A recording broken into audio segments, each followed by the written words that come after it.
Zuma's fear.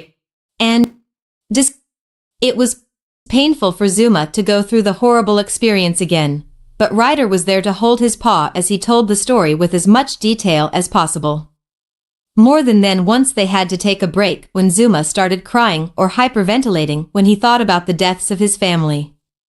After about 3 hours, Zuma reached the part where he said he bit Stone's arm and Detective Shaw's eyes lit up like a Christmas tree. "Wait a minute. You bit him? Like tore a part of his flesh and blood?" asked Shaw, a grin slowly appearing on his face. "Why yeah, I can still taste it, muttered Zuma as he stuck out his tongue. "Wait a minute," said Ryder, looked at Zuma's mouth. "Dog teeth are very sharp. If Zuma bit Stone, there might be a chance that physical evidence is in his mouth." "That's just what I was thinking. I'm going to call a doctor to see if he can do a swab on your teeth, that way we can get DNA evidence and have the son of a bitch nailed this time," said Detective Shaw as he got up and made his way to the door. Ryder smiled and patted Zuma on the head. "You did good, Zuma. You did good." Zuma didn't share the same outlook as he whimpered and stared at his paws. "What's wrong?" "What's going to happen to me?" asked Zuma, starting to tear up. "With my family dead. I'm alone. I have no one." Zuma dived into Ryder's chest and held on to him as he began to cry. "I don't want to go to an orphanage. I don't want to go back." Ryder frowned as he held Zuma and began to rock him back and forth. "Zuma, I'm so sorry. It's going to be okay. I promise." Shaw looked at the two while shaking his head. He had seen this many times when children lost their parents and had nowhere else to go. They headed into the adoption system, which wasn't always the best. Sometimes the kids came out okay, other times they became the very same criminals he had to arrest. It was always a coin toss, and he hated to see the pup go into a life like that. Even if he does get adopted, will they treat him as a son like his previous owners did, or just another animal that only needs to be fed and cleaned when required? "Zuma, I know this is sounding like the end of the world, and it's going to feel like that for a long time, but You don't know anything," shouted Zuma, pushing him away and turning his back.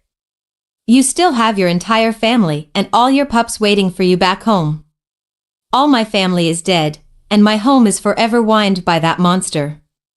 I can't even go back to the beach without thinking about my family. So how would you know? Did you see your family die in front of you, Ryder?" "And here comes the anger," thought Shaw, shaking his head. "Poor pup just needs to let it all out." "Zuma, I do know what it's like," said Ryder, much to the shock of the others. "My parents, they died in front of me when I was 7. What?" Ryder closed his eyes and sighed. "We were on vacation in Florida. An arsonist burned our hotel with firebombs. My parents, they didn't make it, and I saw them burn. It's a sight I'll never forget. A firefighter rescued me before I was taken by the flames, and a police officer helped us escape to safety. That same officer caught the guy a few days later." Ryder shook his head as he took out his wallet and showed Zuma a picture of what had to be his parents. "I kept blaming myself for a long time because the reason we were there was because I graduated from high school and was going to go to college. The surprise trip to Disneyland was their way of saying how proud they were of me." "Ryder, you finished high school at 7, asked Detective Shaw with his mouth open wide. "What are you, a super genius?" "I was pretty much born as one," chuckled Ryder, scratching his head. "My parents were gifted scientists as well, rich ones too. Everything they owned was given to me when they died. The money, inventions, contacts. I used them to start Paw Patrol because I wanted to help people from becoming what I was. Alone. I wanted to save as many lives as I can." Ryder then put his hand on Zuma's shoulder. "Zuma, I wasn't able to save your family. But I can save you. I want you to live with me. Why you want me? Asked Zuma, mouth drooping. I offered you a position in Paw Patrol earlier, and that still stands. Even if you don't want it, I at least want to take you in to take care of you, offered Ryder. Zuma's answer came in the form of a tackle and a lick on the cheeks. Shaw smiled at the two and felt everything would be all right. A knock on the door interrupted the moment as a doctor stepped in.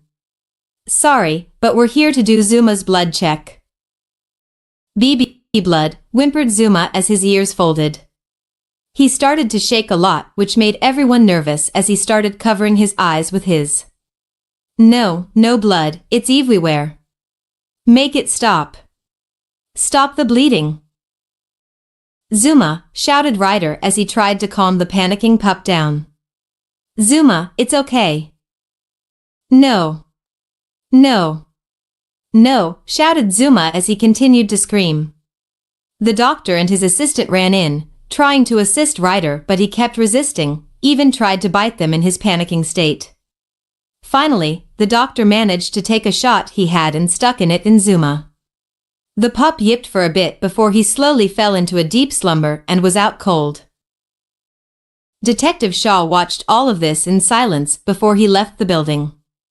He was going to bring Stone in now before anything else happened.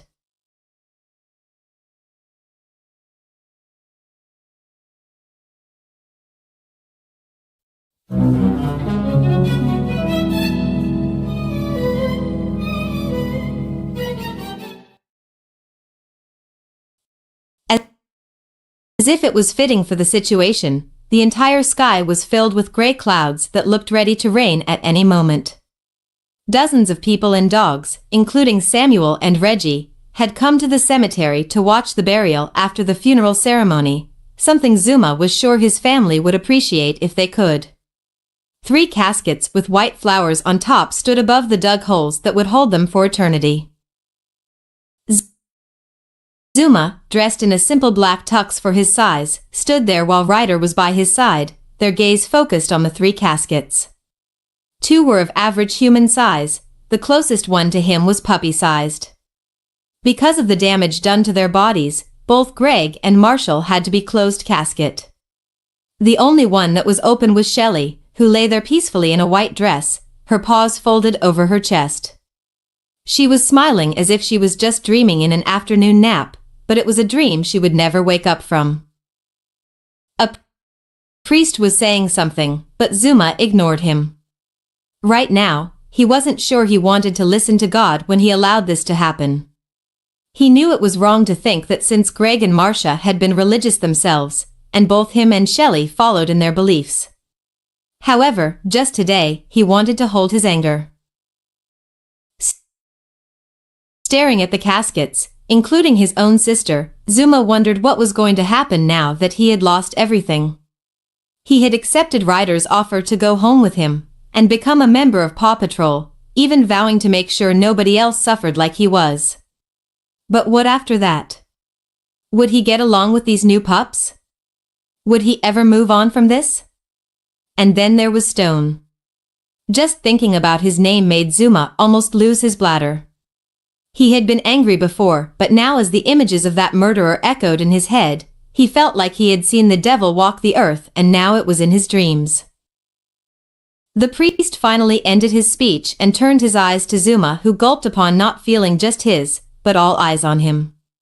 He took 3 objects with him and walked over to the first casket which held his father, Greg. Greg had been human, but he was his dad. He raised him most of his life. They went to ball games together. He taught him what it meant to be brave and stand up for what was right. He once told Zuma he was the son he never had in a trip down to the mountains for skiing. With a tearful farewell, he placed a white rose on the casket and kissed it. Goodbye, Greg. Next was Marcia, his other owner, and his mother. She was the first human who ever showed him and Shelley a loving smile. It was then he knew that this human was going to be his owner. She cared for him when he was sick, scolded him when he did something wrong, but made sure to teach why it was a mistake. She sat by his bed during the scary nights growing up. And she never once failed to say how much she loved both him and his sister every day. A part of him wished he had been born human, so he could be her real son. But she assured him that she was his son. And nothing would ever change that, not even death. Zuma put another white rose on the casket and kissed the wood. Goodbye, Masha. And finally there was his sister, the one who had been by his side since birth. He never knew what happened to his birth parents, a sad tale for many pups like him and Shelley. Shelley had always been rash, adventurous, and even headstrong, while Zuma preferred to relax and hang back. But one thing Shelley always had been was helpful. She wanted to even one day be a lifeguard dog to help others out. Shelley had been more than just a sister, she was his best friend. They never spent one day away from each other for long, and there was a bond between them that few could ever understand. He wished he was right beside him, right now, so they could mourn together. But she was with their parents now. For his sister, he had something special. Something he never managed to give to her before she died. With carefulness, he tied the new seashell necklace he made around her neck before kissing her forehead. Goodbye, sis. With that said, Zuma turned away and ran into Ryder's chest to sob into. His mournful cries echoed as the caskets were lowered into their earthly beds. Zuma? Hey, Zuma. The chocolate Labrador groaned as he awoke from his dream and opened his teary eyes. Rocky? Oh, thank goodness, sighed Rocky as he nuzzled his best friend. I'm glad you're okay. Me too, kiddo, said a familiar voice that made Zuma turn his head and gaze at Detective Shaw. Saluting to the pup, he said, glad to see you're up. Detective Shaw? Then. Zuma's face began to lose color. Then it's true, he escaped, and he's after me. I'm afraid so, Zuma, said Shaw, shaking his head. Clenching his fist, he continued, but I promise that we'll do everything we can to protect you. Zuma turned to Rocky and whimpered, so, you know too? We all do, said Rocky, patting his paw. Don't worry. We'll protect you too. You don't understand. He's dangerous. He could kill you. Just like he killed my family, shouted Zuma, shaking his head as his eyes widened with fear. You have no idea what that man is capable of. He's evil, Rocky. Pure evil. He turned to Detective Shaw. You know what I'm talking about, White? And he'll never get captured again. I mean, you barely got him last time. Detective Shaw growled as he punched the nearby wall. Yeah. I remember. Detective Shaw had not trouble getting a warrant thanks to the evidence they had along with Zuma's testimony. He wasn't taking any chances and called for every cop he could along with 2 SWAT teams to assist. The murdering bastard lived in an abandoned factory with his gang, plenty of cover for the gang to hold out on in case a firefight erupted. Backup would take a few minutes to arrive, but he had ordered all sirens to be put on silent for the element of surprise. When they arrived in the back parking lot of the factory, he put on his police vest and grabbed his Jericho 941, a gift from his training instructor when he went to Israel for a few courses years ago. It was a powerful gun, even more powerful than a Desert Eagle. He also had a second gun that was a VP-70. Small, but accurate for close quarters. The other officers and the SWAT teams erupted from their cars and trucks and began to form up, with Shaw giving the orders. Alpha Team will take the back door. Bravo and I will head over to the front to cut off their escape.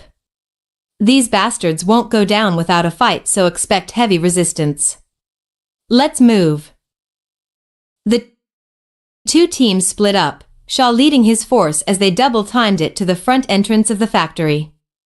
2 of the SWAT team set up breaching, charged by the door, and held the trigger before giving Shaw the thumbs up. Holding his pistol close, he radioed the other team. Bravo in position. Alpha, are you ready? Roger, sir. We are awaiting your green. Good. On my mark, we'll head in and sweep. Take down any hostiles. Stone is our main goal. So find him alive or dead, ordered Shaw. 3, 2, 1. Go. Two breaching charges on opposite ends of the factory went off, blowing the doors wide open. Officers from both ends entered, shouting and issuing orders. A few of the gangsters inside were easily spooked and fell to the floor without resisting arrest. A few others. Alpha Blue is taking fire. Repeat, we are taking fire. Firing back. Shaw was about to issue orders when a bullet sailed right over him and he ducked behind a nearby machine. Take cover. Machine gun fire rained down upon the officers as 2 were cut down instantly while a 3rd was hit in the knees and fell. A SWAT team member rushed over and helped drag him into cover while the gunshots continued. The police opened fire, Shaw among them as he let loose bullet after bullet from his Jericho. Noticing a punk with an AK-47, Shaw aimed and fired a single shot that nailed him in the head. He then noticed a few steam pipes above and shouted, "Aim for the pipes." He and a few other officers did so, breaking them apart and letting loose steam upon the shooters.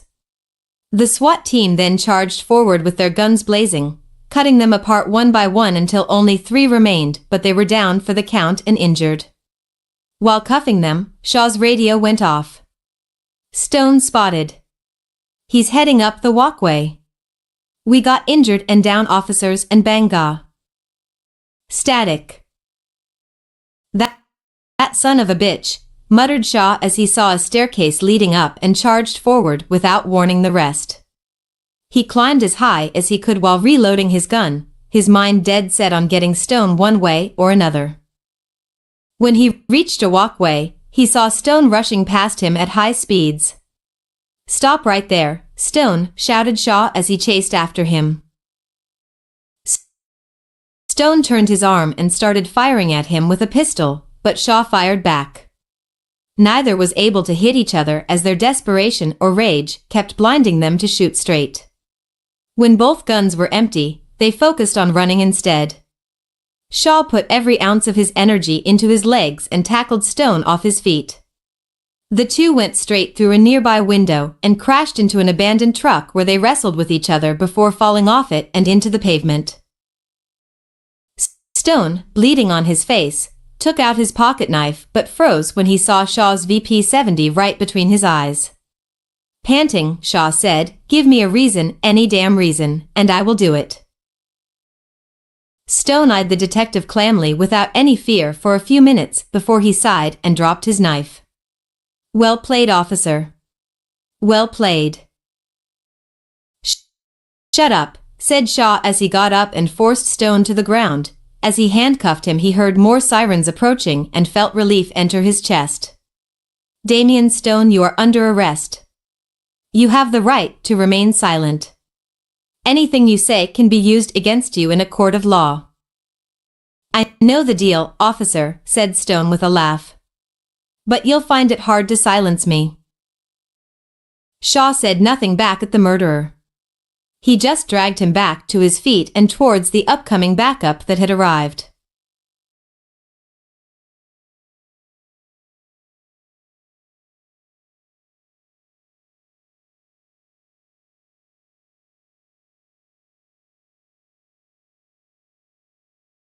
Zuma's and also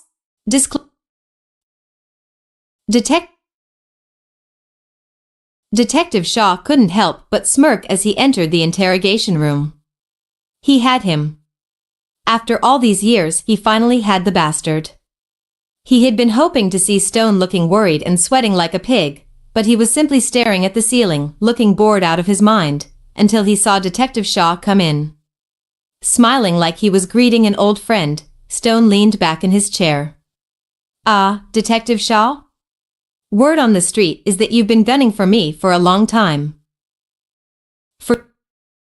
years, you prick, muttered Detective Shaw in disappointment. Setting himself down across from him, Shaw slammed down a file as big as a dictionary. That right there, he said, pointing to the file. That's every crime you have ever committed since your name first passed my desk. A whole list of crimes that cost the lives of nearly 100 or so people that you are going to answer for when they stick a needle in your arm and send you to hell. Raising an eyebrow at the file, Stone snorted. I thought it would be much bigger. Is that a confession? Asked Shaw, glaring at the maniac. No, just a statement of observation, replied Stone, raising his cuffed hands. I do have to wonder though, Detective, since I am apparently accused of these crimes, why haven't I been arrested until now? Stone began to drum his fingers on the table in simple three-piece rhythm. I mean, surely there had to have been evidence or witnesses to these crimes? You mean the contaminated evidence? Or the witnesses that ended up recanting because of forgetfulness, or the ones that ended up dead in a ditch, growled Shaw, who wanted nothing more than to punch the bastard's face off. He took a deep breath and remained calm. Doesn't matter. That's all in the past, but those crimes will be revealed later during your trial. Right now, we're looking at what we found in your little den. Opening the file, he pulled out a few papers. What do you want to go over first? The drugs? The guns? Or the fact that your boys shot and killed police officers? We were merely protecting ourselves from police brutality, answered Stone with a chuckle. After all, there have been a long string of recent cases where you guys seem to shoot first and ask questions later. New York, Ferguson, Baltimore. Seems to be quite the national epidemic. Save that bullcrap for an whiny liberal forum on CNN's website, replied Stone, pointing to each paper. That's enough to put you away for years. But that's not what's going to give you the chair. Oh, no. I got something bigger than that. What did I do? Shoot the governor? Plan out 9/11? 'Cause the Armenian genocide, mocked Stone, rolling his eyes. Detective Shaw's smile only widened. I got you for murder. 3 counts of murder, actually. For all 3 owners of the Tiki Snack Shack down at the beach. Stone was about to say something when he stopped and narrowed his eyes. What do you mean, 3? Gotcha, thought Shaw, who leaned back and took out a cigarette. Lighting it up, he blew a puff into Stone's face that didn't even flinch. You screwed up, Stone. There was a surviving witness to your little series of executions. Best of all? He bit you, and we got evidence that puts you there. He leaned over and whispered. You're screwed. Stone just sat there in silence for a long time. Then a smirk appeared on his face, much to Shaw's confusion. Usually, when he had this much damning evidence against the criminal, they were either in despair or pleading for a deal. This was a first for him. Stone merely shook his head with amusement. I really need to train my boys on how to check if a body is dead or not. So you admit to killing them, said Shaw. Shrugging his shoulders, he said, what would be the point in denying it? Yes, I did it. I killed them. And did I ever enjoy it? A sigh of relief washed over his face. The sound of the screams that bitch made when I stabbed her over and over again? The sight of the corpses being turned to Swiss cheese from multiple gunshots? Hearing that poor little doggy scream for her mommy and daddy to wake up before I gutted her? God, it was so much fun. You're sick, growled Shaw. I'm just enjoying life as I see fit, Stone leaned forward and whispered, why should I deny what pleasures me? I'm only acting human. He then got up and slowly began to walk around the table. I'm actually surprised that pup Zuma, I think, survived. Nobody ever really survives when I decide to kill them. Of course, I wonder how he's taking it. He stared at the one-way see-through mirror with a smile. Tell me, Detective Shaw, does Zuma remember what it was like? To see his whole world burn into ashes and drown in blood? Does he feel the pain in his heart for every stab and gunshot that took away his family's life inch by inch? The screams and prayers they gave to a god that is most likely dead in this world before oblivion took them away? Does he remember the taste of their blood? His mother's blood? I can. And it was so good. Get away from the window, muttered Detective Shaw, getting up. Oh, so he is watching. Thought so, said Stone with a chuckle. He then slammed his head at the window so hard it cut open his forehead. As his blood dripped down his face, he gave the audience inside a sinister smile. When I get out of here, and I will hunt you down, Zuma. I will take everything you ever loved and cared about. I will rape it before your very eyes before burning it. I will make you wish that you died in that shack along with your family. Every night you will see me in your dreams and your nightmares. And when that is all done? When I have taken the last of everything you hold dear and turn it into ash? Only then will I kill you. Till then, enjoy your life. Officers, shouted Shaw as two uniforms came in and dragged the criminal out. Take that bastard and lock him up. Stone didn't resist. He only smiled as he was dragged away. Without any hesitation, Shaw entered the room where Zuma, his chief, and Ryder had been watching. What he saw made him wince. Zuma had fainted on the floor, Ryder trying to wake him up, all while in a puddle of his own urine. I thought I could get away from him, whispered Zuma, tears in his eyes. I thought, it was all over when he was sent to jail. But he escaped just like he said he would. Zuma, whispered Rocky. And now he's going to come for me. For all of us, shouted Zuma, openly tearing up. You heard what he said, Shaw. He'll ruin everything I love. Including my queens. Zuma, said Shaw stepping forward with a glare of determination in his eyes. I will not rest until that bastard is done once and for all. I swear, nothing bad will happen. He's right, Zuma, replied Rocky, stroking his back. We're all here for you. Rocky. You could die, shouted Zuma. I almost died once, said Rocky, shaking his head. I'm not afraid of it. But I am afraid of something happening to my little brother. Zuma's eyes widened as he instantly stopped crying. Ella little brother? Rocky wrapped his paws around Zuma and smiled. Yeah, I know it seems a bit sudden, but Zuma, you've been like my little brother for as long as you've been part of Paw Patrol. I'm sorry you lost your family, and I wish I could have helped you by knowing this sooner. But I can protect you with our family, and I will see that you finally can live without this monster hunting you down. Rocky's right, Zuma. Everyone turned around and saw Ryder and the other pups of Paw Patrol entering the room. We're going to take care of Stone once and for all. No job is too big, no pup is too small. Especially one of our own. We're going to stop that Stone guy from hurting you and bring him back to jail, proclaimed Rubble. We're all here for you, Zuma, said Marshall, nodding his head. We'll show him what it means to be a Paw Patrol team. I'll do everything I can to protect you, Zuma. I promise that on my life, said Chase, saluting. Don't think you're in this alone. We're all friends, and we stick together no matter what, replied Sky. Zuma looked at all of them, his friends his family who were going to help him fight the one who ruined his life. This time he began to cry tears of joy as he looked at them all and smiled. Thank you.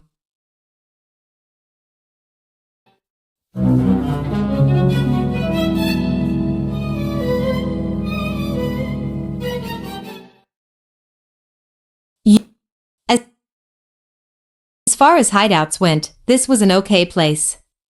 While the motel wasn't first class, it was isolated and that spelled safety. Well, now that they were the official owners it was.